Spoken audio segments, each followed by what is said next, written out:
안녕하세요. 예. 오늘 강의 기획서 보시죠.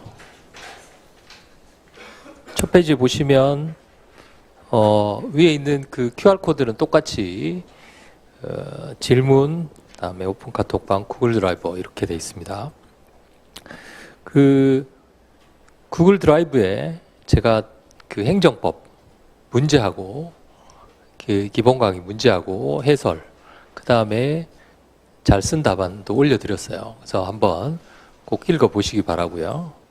그 다음에 날짜는 그 수요일, 목요일이고요.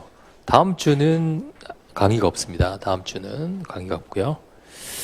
그 다음에 저희가 이제 행정법 기본 강의를 했고, 그 다음에 이제 개별법 기본 강의를 8회 할 겁니다. 8회 하고, 그 다음에 이제 저쪽 서울법학원으로 가서 8월 28일이라고 되어 있는데요. 8월 16일 날 개강할 겁니다. 그래서 10월 15일 날, 수요일, 금요일 날, 요일이 바뀌어요. 네. 저쪽 학원에서는, 저쪽이라고 하면 안 되죠. 네. 저기 있는 학원에서는 요일이 정해져서 나와요. 그래서 제가 마음대로 요일을 바꿀 수가 없습니다. 그래서 거기는, 법규는 수요일, 금요일로 정해져 있기 때문에 그래서 8월 16일 날 해서 10월 15일 날 15회로 그렇게 진행을 할 겁니다. 요 사이에 5번에 보시면 연기 스터디가 이제 들어가죠. 연기 스터디가 7월 20일부터 이제 광고가 나갔을 겁니다. 아마 7월 20일부터 연기 스터디가 시작이 돼서 연기하고 그 다음에 일기하고 이런 식으로 쭉 갈 겁니다. 그러니까 여러분들이 이 강의가 끝나고 나면 이제 연기 스터디를 하시면서 이제 통합 강의를 듣게 되는 그렇게 됩니다. 그래서 올해 연기하고 이제 1기를 하고 내년에 이제 2기, 3기 이렇게 가게 되겠죠. 그래서 연기는 강의 시간이 4시 40분인가부터 7시까지입니다. 그러니까 2시간 한 반 정도 될 거예요. 2시간 반. 그래서 많은 분들이, 다른 선생님들은 이제 연기하고 일기는 좀 다른 게, 연기는 이제 한 과목 시험을 보고 강의하고 시험을 보고 강의하고 이렇게 강의를 해요.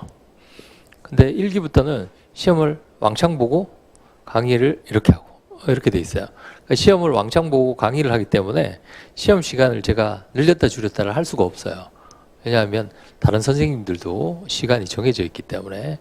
근데 연기는 그렇게 하지 않아도 됩니다. 연기는 시험을 짧게 하고 강의를 길게 해도 되고, 그래서 연기 때는 시험을 짧게 하고 강의를 길게 할 겁니다.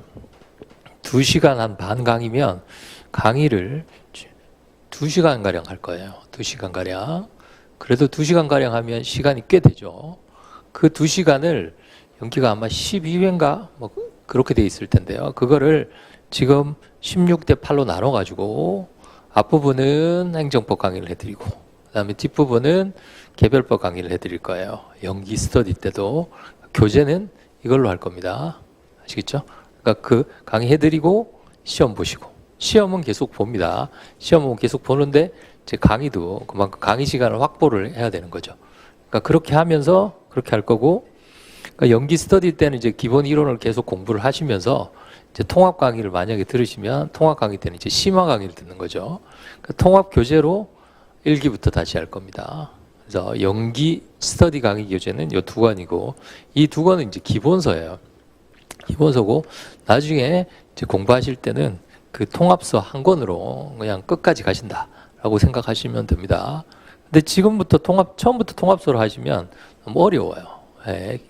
그래서 지금 그렇게 진행이 될 겁니다. 그 다음에 11월에 그 기출 사례가 진행이 될 거고요. 그게 10회입니다.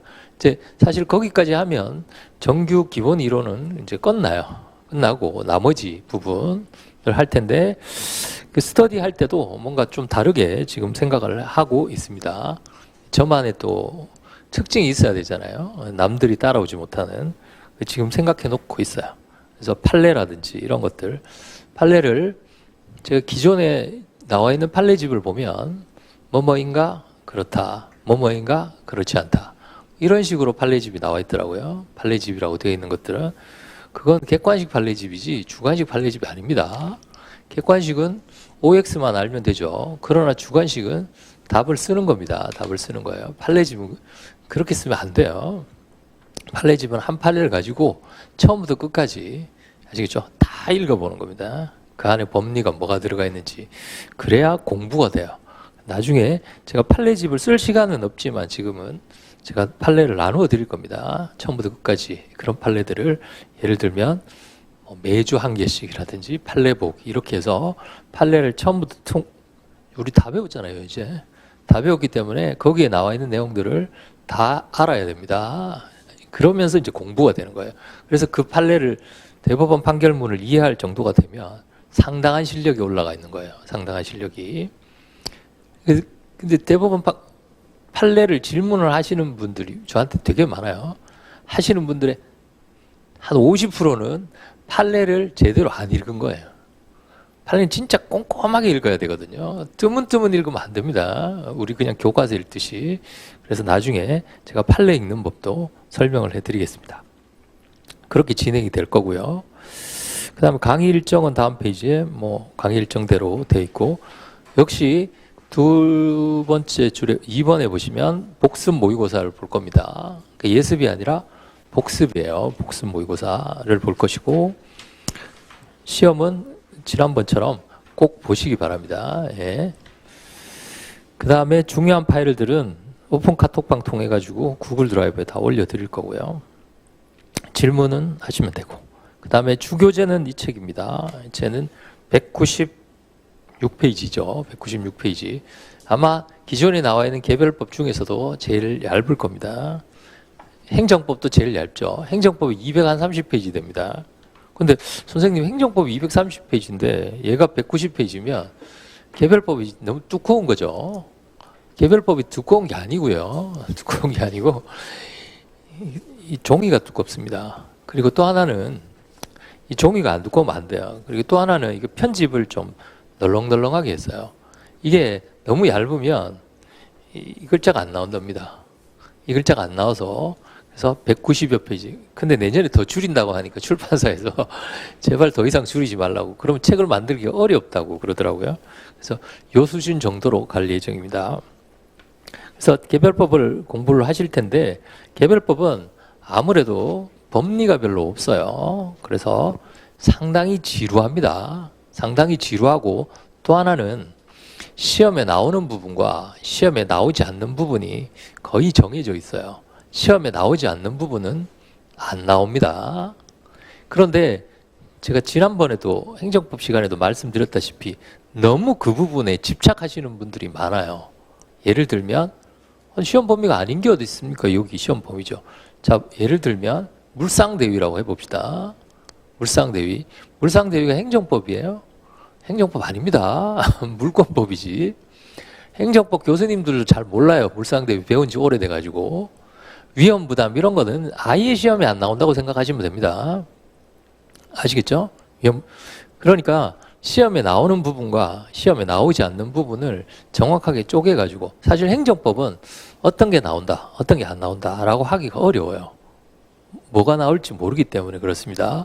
그러나 개별법은 안 나오는 거는 너무 깊이 공부하실 필요가 없어요. 왠지 시험 날짜 다가오면 꼭 그 문제 나올 것 같잖아요. 그래서 너무 이상한 걸 공부를 많이 하세요. 공부를 그 시간에 다른 공부하세요. 다른 공부. 그러니까 여기는 어느 정도 나오는 부분이 정해져 있습니다. 가장 불이타는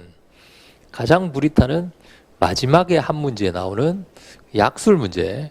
그거는 다 외워도 사실 맞추기 어렵고요. 드문드문 외워도 큰 차이가 안 나는 겁니다. 지금 약술 문제가 나오고 있는데 조만간에 약술 문제도 없어지지 않을까라고 생각이 듭니다. 어쨌든 기본 강의는 거의 다 수강을 하셨을 테니까 기본 강의를